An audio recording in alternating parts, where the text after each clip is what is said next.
everyone, welcome back to biology class. So, we were dealing with digestion in the previous classes. Can you tell me where we have reached? In the last class, we saw how digestion takes place in stomach. Yes, we have seen digestion that take place in stomach.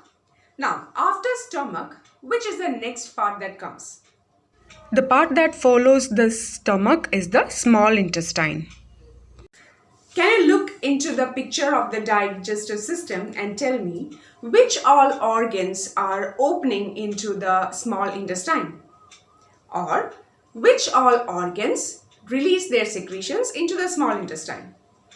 Liver and pancreas are the organs that release secretion into the small intestine. So now let us see the digestion process inside the small intestine. The small intestine is highly coiled and is about 7.5 meters long. As we saw in the earlier picture, it is receiving secretions from the liver and the pancreas. The walls of the small intestine also secretes intestinal juices which help in digestion.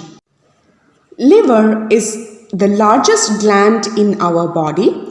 It secretes bile juice which helps in the digestion of fats.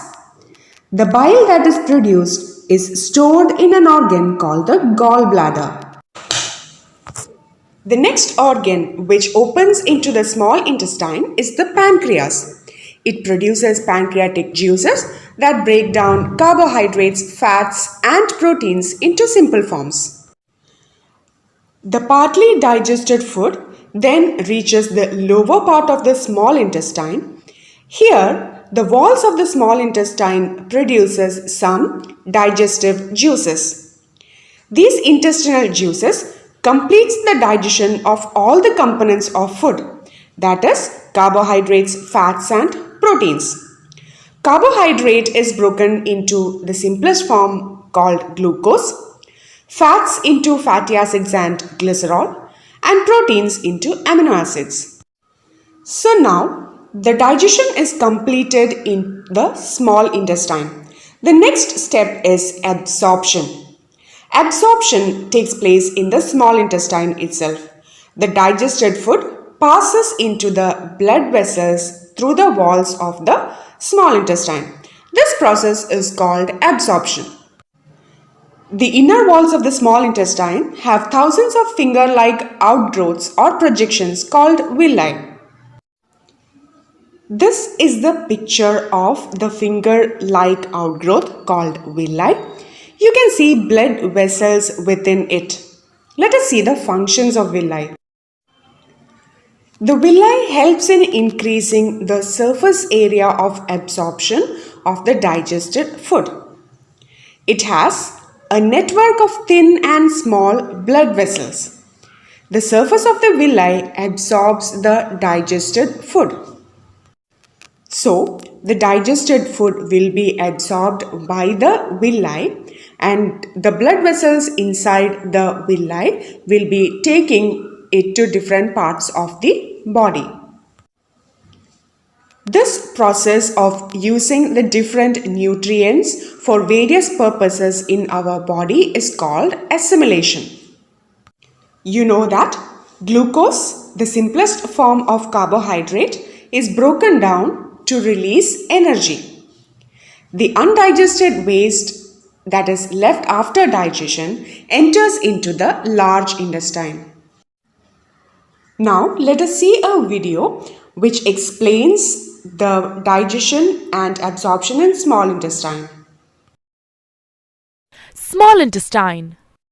Small intestine is a highly coiled structure and is about 7.5 meters long.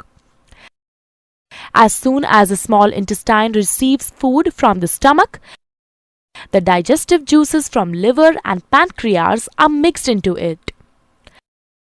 Liver. Liver is the largest gland in the human body and is situated in the upper side of the abdomen. To the right, it is reddish brown in color. It secretes bile, which breaks down fats. Bile is stored in gallbladder between meals. Pancreas. Pancreas is a leaf-shaped and cream-colored gland located just below the stomach. It secretes pancreatic juice, which acts and breaks down carbohydrates, proteins, and fats. After this is completed, the partially digested food reaches the lower part of the small intestine, where intestinal juices act upon the food and completes digestion of any remaining components in food. The carbohydrates in the food break down into sugars like glucose, fats into fatty acids, and glycerol, and proteins into amino acids. The food consumed is digested and is now ready to be absorbed into the blood. Absorption of food in the small intestine. The inner wall of the small intestine has finger-like projections called villi, which have a network of thin blood vessels close to the surface. The villus increases the surface area of absorption and absorbs the digested food materials. The substances thus absorbed are transported through the bloodstream to different organs in the body and are used to build complex substances like proteins. This process is called assimilation. In the cells, glucose breaks down into carbon dioxide and water with the help of oxygen and releases energy.